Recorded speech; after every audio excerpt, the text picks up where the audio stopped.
Constitutional court, یعنی کہ وہ کانسٹیٹیوشن کو انٹرپریٹ کرتی ہے. جیسے میں نے آپ کو پہلے بتایا کہ 3 ستون ہیں، تینوں ستونوں کا کام کیا ہے. مقننہ، جو مقننہ ہے وہ قانون سازی کرتا ہے، یعنی کہ قانون بناتا ہے. ایگزیکٹو اس کو امپلیمنٹ کرتا ہے، اور جوڈیشری جو ہے وہ اس کو انٹرپریٹ کرتی ہے. جوڈیشری کا جو ہیڈ ہے وہ سپریم کورٹ ہے. تو سپریم کورٹ کانسٹیٹیوشنل ہونے کے ناطے کسی بھی قانون کو انٹرپریٹ کرتی ہے کہ کیا یہ قانون آئین سے متصادم تو نہیں ہے. اسی طرح اس قانون کو بھی سپریم کورٹ میں پیش کیا گیا کہ کہیں یہ قانون تو آئین سے متصادم نہیں ہے. بیرسٹر علی ظفر صاحب جو کہ بہت ہی لرنڈ ہمارے سپریم کورٹ کے کانسٹیٹیوشنل لائر ہیں، انہوں نے بہت ہی خوبصورت جب آرگومنٹس پیش کیے تو اس کے اندر ان کا ایک آرگومنٹ یہ بھی تھا کہ کوئی عام قانون، کوئی عام لا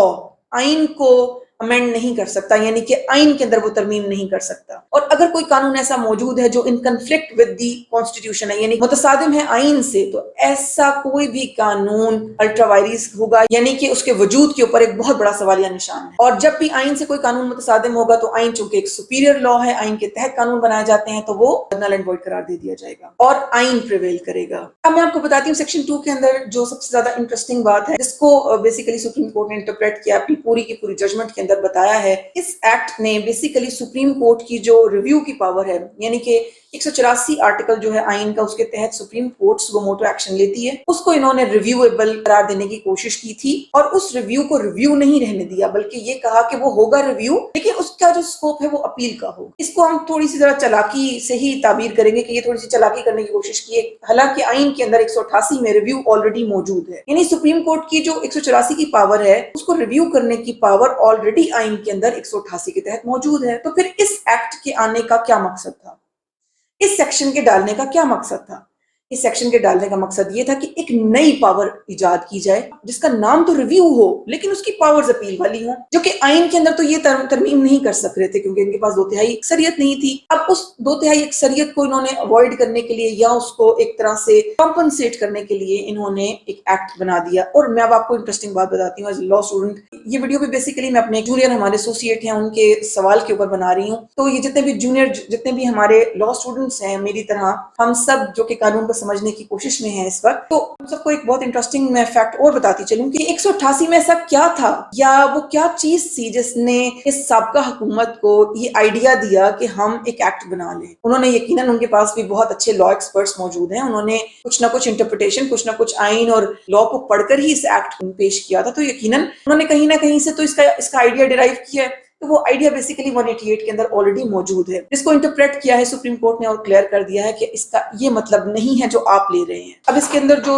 سیکشن 3 ہے وہ لارجر بینچ کا ہے، یعنی کہ یہ ایکٹ یہ کہہ رہا تھا کہ ریویو پٹیشن جو ہے وہ لارجر بینچ سنے گا، اس بینچ سے لارجر ہوگا جس بینچ نے اوریجنل جوریسڈکشن میں وہ پٹیشن سنی تھی، اب اس سے لارجر بینچ ہوگا جو اس کو سنے گا. اسی طرح رائٹ ٹو اپوائنٹ کاؤنسل، یعنی کہ وکیل کرنے کا اختیار ہوگا،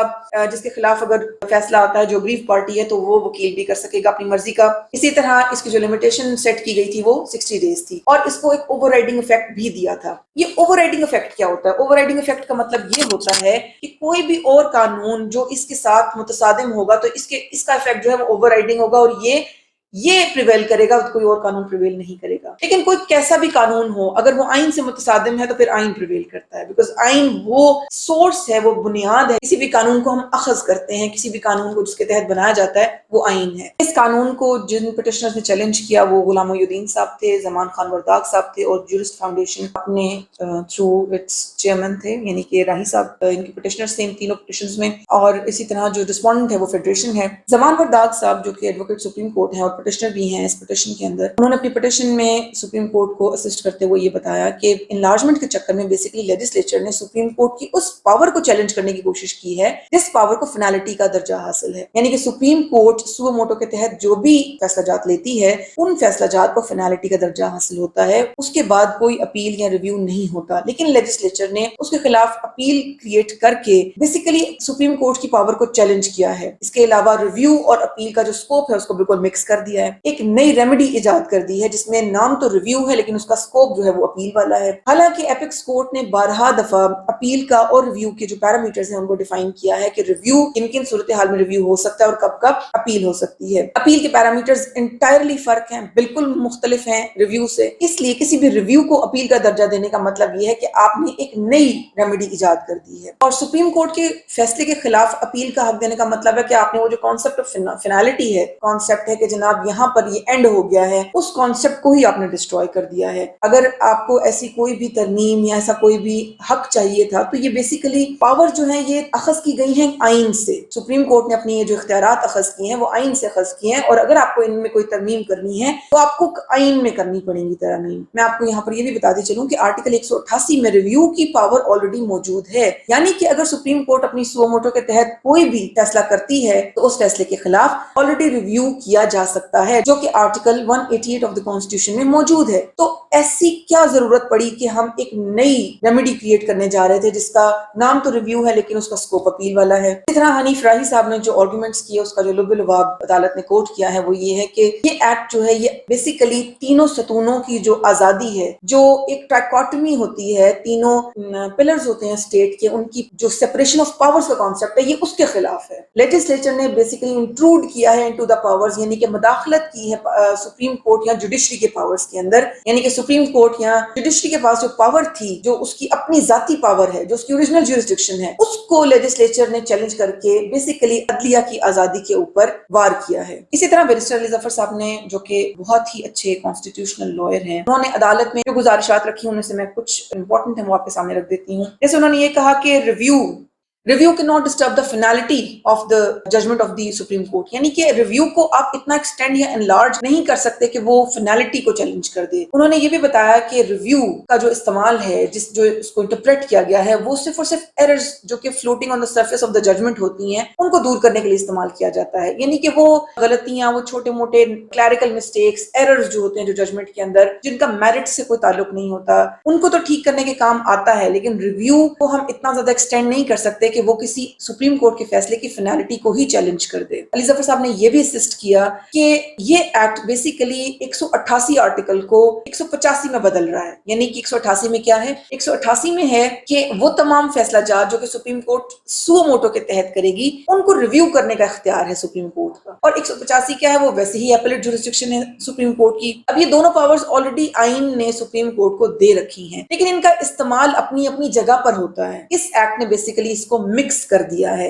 ایک ایسا فیصلہ جس کے خلاف آلریڈی ریویو کی پاور موجود ہے، اس کے خلاف اپیل نما ریویو کی ریمیڈی لے کر آیا ہے یہ ایکٹ۔ تو بیسیکلی یہ متصادم ہے آئینی تقاضوں سے، آئین سے، اور آئین سے جب بھی متصادم ہوگا تو اس قانون کو نل اینڈ وائڈ قرار دیا جائے گا۔ اب باری آئی اٹارنی جنرل کی، یعنی کہ حکومت کی۔ تو اٹارنی جنرل صاحب نے جو آرگومنٹس سپریم کورٹ کے سامنے رکھے اس میں سے بیسک ان کا جو آرگومنٹ تھا وہ یہ تھا کہ ایک تو مینٹینیبلٹی کے اوپر انہوں نے کہا یہ مینٹینیبل نہیں ہے پٹیشن، کیونکہ اس میں پبلک امپورٹنس کا کوسچن نہیں ہے، جس کو سپریم کورٹ نے بہت ڈیٹیل میں اور ریپیٹڈلی میں نے دیکھا کہ ججمنٹ میں سپریم کورٹ نے اس کو ایڈریس کیا ہے کہ how this petition is addressing a public importance question. تو اس چیز کو تو سپریم کورٹ نے بہت ہی زیادہ ڈیٹیل میں ایڈریس کیا ہے۔ اس کے علاوہ انہوں نے جو گزارش سپریم کورٹ کے سامنے رکھی وہ یہ تھی کہ ایون جب 199 آرٹیکل 199 کے تحت ہائی کورٹ اپنی جورسڈکشن استعمال کرتی ہے، کانسٹیٹیوشن جورسڈکشن، اوریجنل جورسڈکشن استعمال کرتی ہے، تو اس کے خلاف بھی ایک اپیل ڈویژن بینچ میں ہمارے پاس موجود ہوتی ہے، یا اگر ڈویژن بینچ کا فیصلہ ہو تو اس کو ہم سپریم کورٹ لے کر جا سکتے ہیں۔ تو اگر ہائی کورٹ کے کسی بھی اوریجنل جورسڈکشن کے فیصلے کے خلاف ہم اپیلیٹ فورم میں جا سکتے ہیں، تو جب سپریم کورٹ کوئی ایسا سو موٹو ایکشن لے گی تو اس کے خلاف بھی اپیل کا ایک حق موجود ہونا چاہیے، تاکہ جو بھی پارٹی اگریوڈ ہو وہ اپیلیٹ فورم سے اپنی ریمیڈی کو سیک کر سکے، ریمیڈی اپنی حاصل کر سکے۔ اسی طرح سجیل شہریار سواتی جو کہ ایڈوکیٹ سپریم کورٹ ہیں، جو کہ امیکس بھی تھے اس کیس کے اندر، یعنی کہ سپریم کورٹ کو ایک نیوٹرل پارٹی کے طور پر اسسٹ کر رہے تھے، انہوں نے بھی جو اپنی گزارش سپریم کورٹ کے سامنے رکھی تو انہوں نے یہ بتایا کوئی رکاوٹ، کوئی ہرڈل، کوئی فیکٹر ایسا نہیں ہے، کوئی ایسی پابندی نہیں ہے کہ لیجسلیچر جو ہے وہ ایسا کوئی ایکٹ پاس نہیں کر سکتا۔ کہ بیسیکلی پارلیمنٹ نے اس ایکٹ کو بنانے کا آئیڈیا لیا کہاں سے تھا، کسی کو آرگیو کر رہے ہیں اور وہ بتا رہے ہیں کہ آرٹیکل 188 کے اندر ہی یہ درج ہے۔ میں آپ کو آرٹیکل 188 کی لینگویج آپ کے سامنے رکھوں۔ آرٹیکل 188 کہتا ہے کہ the Supreme Court shall have power subject to the provisions of any act of مجلس شورا، یعنی کہ the Supreme Court shall have power of review subject to the provisions of any act of مجلس شورا and of any rules made by the Supreme Court to review any judgment pronounced or any order made by it۔ یعنی کہ supreme court کے پاس یہ جو review کی power ہے یہ سبجیکٹ ہے یا تو کسی ایکٹ کے جو کہ مجلس شورا نے پاس کرنا ہے، یا اور سپریم کورٹ نے جو رولز بنائے ہیں ان کے ساتھ یہ ان پہ ڈیپینڈنٹ ہے یہ پاور۔ تو بیسیکلی جو پارلیمنٹ ہے اس نے اپنا یہ جو آئیڈیا ہے وہ یہاں سے ڈرائیو کیا کہ کیوں نہ ایک ایسا ایکٹ بنا لیا جائے کہ عدالت کو اس ریویو کی پاور کو انلارج کر کے دے دیا جائے، آپ اس کو اتنا زیادہ انلارج کر دیں کہ یہ اپیل کی شکل اختیار کر لے۔ تو سواتی صاحب نے عدالت کو یہ بتایا کہ کوئی پابندی نہیں ہے, کوئی ایسی رکاوٹ نہیں ہے کہ لیجسلیچر یہ کام نہیں کر سکتا. بلکہ میں تو یہ کہوں گی کہ سواتی صاحب نے سپریم کورٹ کے سامنے اتنی زیادہ سفارش کی کہ انہوں نے یہ بھی کہا کہ اگر آپ یہ چاہتے ہیں کہ اس کو واقعی اسٹرائک ڈاؤن کر ہی دیا جائے تو اس کا جو افینڈنگ پارٹ ہے اسے اسٹرائک ڈاؤن کر دیں اور اس کا جو نان افینڈنگ پارٹ ہے اس کو رہنے دیں. تو سواتی صاحب کی اپنی اوپینین ہے, ان کی اپنی سفارش ہے, لیکن عدالت نے اس کو کنسیڈر نہیں کیا. اور عدالت نے اس کے اوپر کیا آبزرویشن لی, میں آپ کے سامنے وہ رکھوں. سب سے پہلے تو عدالت نے اس سوال کو ایڈریس کیا جو کہ اٹارنی جنرل صاحب نے اٹھایا تھا کہ یہ بیسیکلی مینٹینیبل نہیں ہے. کیوں مینٹینیبل نہیں ہے؟ کیونکہ اس پٹیشن کے اندر کوئی پبلک امپورٹنس کا کوشچن ہی نہیں ہے, یعنی کہ عوام الناس پبلک ایٹ لارج کے حوالے سے کوئی ایسا اجتماعی سوال نہیں ہے جس کو ایڈریس کیا جائے جو کہ بیسیکلی کسی بھی کانسٹیٹیوشنل پٹیشن کا مینڈیٹ ہوتا ہے. تو عدالت نے اس کو ایڈریس کرتے ہوئے یہ بتایا کہ بالکل پبلک امپورٹنس کا کوشچن ہے. کیسے؟ کیونکہ اس نے ڈائریکٹلی ہٹ کیا ہے انڈیپینڈنس آف جوڈیشری کو. جب عدلیہ کی آزادی کو ہٹ کیا جائے گا, یہ وہ عدالتیں ہیں جو کہ تمام لوگوں کے بنیادی حقوق کو میک شور کرتی ہیں, ان کا تحفظ کرتی ہے, تو ایسی صورت میں عدلیہ کی آزادی ایک پبلک امپورٹنس کوشچن ہے, یعنی کہ اس کو ایک عوامی سوال کے طور پر ٹریٹ کیا جائے گا. ان بنیادی حقوق میں سے جو 3 حقوق جن کے بارے میں سپریم کورٹ نے باقاعدہ مینشن کیا وہ آرٹیکل 8 ہے, آرٹیکل 10A ہے اور آرٹیکل 25 ہے. 8 کیا ہے؟ laws inconsistent with or in derogation of fundamental rights to be void, یعنی کہ وہ تمام قوانین جو بنیادی حقوق کے خلاف in conflict with, in derogation with the fundamental rights, یعنی کہ بنیادی حقوق کے متصادم ہوں گے, وہ تمام قوانین null and void تصور کیے جائیں گے. یہ آئین کہتا ہے, یہ ہمارا حق ہے. اسی طرح آرٹیکل 10A جو فنڈامنٹل رائٹ ہمیں دیتا ہے وہ ہے فیئر ٹرائل کا, یعنی کہ جب بھی کسی کا ٹرائل ہو تو وہ فیئر انداز میں ہونا چاہیے, اس میں کسی قسم کی بائسنس نہیں ہونی چاہیے, اس کے تمام تقاضے پورے ہونے چاہیے. آرٹیکل 25 جو ہے وہ ایکوالٹی آف سٹیزنز کی بات کرتا ہے کہ تمام سٹیزنز جو ہیں وہ برابر ہیں. ان تمام حقوق کے علاوہ اور وہ تمام حقوق جو آئین میں درج ہیں ان کا تحفظ کرنے کے لیے ہماری عدلیہ موجود ہے, اور اگر عدلیہ آزاد نہیں ہے تو عوام کے ان حقوق کا تحفظ نہیں کیا جا سکے گا. سپریم کورٹ نے اس کا فیصلہ کرتے ہوئے اس کو بڑی ہی تفصیل سے ایڈریس کیا ہے. اس میں کچھ انٹرسٹنگ پارٹ ہے جو میں آپ لوگوں کے سامنے رکھنا چاہوں گی. سپریم کورٹ نے سب سے پہلے تو یہ کہا کہ ہمارے ذہنوں میں کوئی شک نہیں ہے, اگر کسی کے ذہن میں ہے تو وہ اس کے ذہن میں ہوگا, ہمارے ذہن میں شک نہیں ہے کہ بیسیکلی اس قانون کو بنایا کیوں گیا ہے. اس قانون کو بیسیکلی اس لیے بنایا گیا ہے کہ سپریم کورٹ کے وہ آرڈرز جو پہلے فینالٹی اختیار کر چکے تھے ان کے خلاف ایک ایپلیٹ فورم دے دیا جائے. اب اس میں جو انٹرسٹنگ بات یہ ہے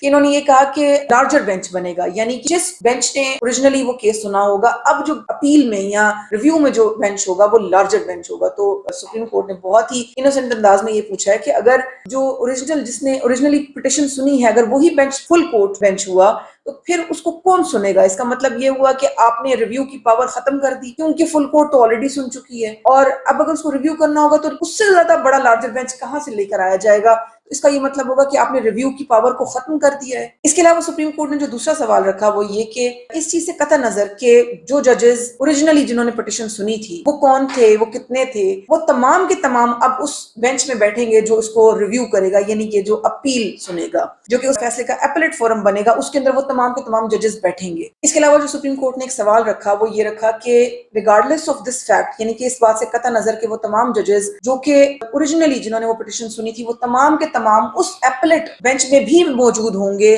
جو کہ اس کو ریویو کرے گا یا اس کو ریویو کے نام پر ایک اپیل سن رہا ہوگا, وہ تمام کے تمام ججز جو ہیں وہ اس میں بھی بیٹھیں گے. حالانکہ آئین پاکستان کسی قسم کی کوئی پروویژن ایسے پرووائڈ نہیں کرتا, کوئی ایسی شک ہمارے پاس نہیں موجود جو کہ سپریم کورٹ کے ہی آرڈر کو ایپلیٹ فورم پہ لے کے جا سکے, یعنی کہ سپریم کورٹ کے فیصلے کے خلاف اپیل کی جا سکے. اسی طرح سپریم کورٹ نے اس بات پر بھی اعتراض لگایا یا ایک سوال اٹھایا کہ آپ نے یہ کہا ہے کہ سیکشن 4 ہے اس ایکٹ میں, وہ یہ کہتا ہے کہ رائٹ ٹو اپوائنٹ کاؤنسل, یعنی کہ آپ اپنا وکیل بھی کر سکتے ہیں. اس کو اسپیسیفکلی لکھنے کا کوئی خاص مقصد ہے, یہ ایسے ہی نہیں لکھا گیا, ورنہ کاؤنسل کرنے کا تو قانون آپ کو ویسے بھی رائٹ دیتا ہے. اس ایکٹ میں اس کے لکھنے کا کیا مقصد تھا؟ تو سپریم کورٹ نے اس سوال کو اٹھایا ہے کہ نیا کاؤنسل کرنے کا مطلب یہ ہے کہ ایک ایسا وکیل سامنے آ جائے گا جس کو پورے کیس کا بالکل کچھ پتا نہیں ہے, اور اب وہ آئے گا اور اب وہ نئے سرے سے اس چیز کو کیسے سپریم کورٹ کو اسسٹ کرے گا, جبکہ جو ریویو ہے, ریویو کا جو کانسیپٹ ہے وہ یہ ہے کہ ریویو صرف وہی وکیل فائل کر سکتا ہے جس وکیل نے اس کیس کو لڑا ہوتا ہے, جو اس سے ویل کنورسنٹ ہوتا ہے, یعنی کہ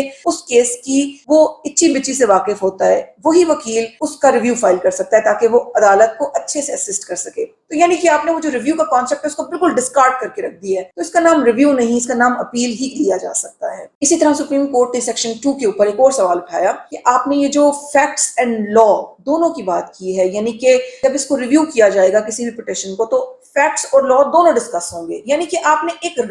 another round of litigation start کر دیا. آپ نے وہ جو فیصلہ جس کو ایک اختتامی شکل یا اختتامی سٹیٹس حاصل تھا، ایک فینالٹی حاصل تھی، آپ نے اس کو بالکل ڈسکارڈ کر دیا. اور اب آپ نے ان پارٹیز کو کہا ہے کہ اب نئے سرے سے آ جاؤ، اور نہ صرف یہ کہ صرف لیگل بات کرو بلکہ فیکٹ کی بھی بات کرو. دیکھیں جس طرح ریویژن ہے، ریویژن کہاں لائے کرتی ہے؟ جیسے کرمنل کیسز میں، آپ جن کو نہیں پتا میں بتا دیتی ہوں، کرمنل کیسز میں کنوکشن اور اکویٹل کے خلاف تو اپیل ہوتی ہے. جو انٹرم آرڈرز ہوتے ہیں ان کے خلاف ہم اپیل نہیں کرتے، ہم ان کے خلاف ریویژنز فائل کر دیتے ہیں. اب بہت ساری جگہیں ایسی ہیں جب ریویژن فائل ہوتی ہے اور اپیل کا آپ کے پاس چانس نہیں ہوتا. اس کے پیچھے لیجسلیچر کی ایک انٹینٹ ہے، ایک لیٹیگیشن ہے، اس کو کہیں نہ کہیں اینڈ کرنا ہوتا ہے، اس کا کہیں نہ کہیں اختتام ضروری ہوتا ہے. اگر آپ ہر آرڈر کو چیلنج کریں گے اور سپریم کورٹ کے اوریجنل جیورسڈکشن میں لیے گئے کسی بھی ایسے فیصلے کو اگر آپ ایپلیٹ فورم پہ لے کر جائیں گے، اور وہ ایپلیٹ فورم بھی کیا ہے کہ وہ تمام فیکٹس اینڈ لا کو دوبارہ سے اگر سنے گی تو پھر اس کا تو اینڈ نہیں ہوگا. اس کے علاوہ سپریم کورٹ نے اس پوائنٹ کو بھی بہت ڈیٹیل میں ڈسکس کیا ہے. اگر اس کے اوپر میں جاؤں گی تو وہ تھوڑا سا بورنگ بھی ہو جائے گا، کہ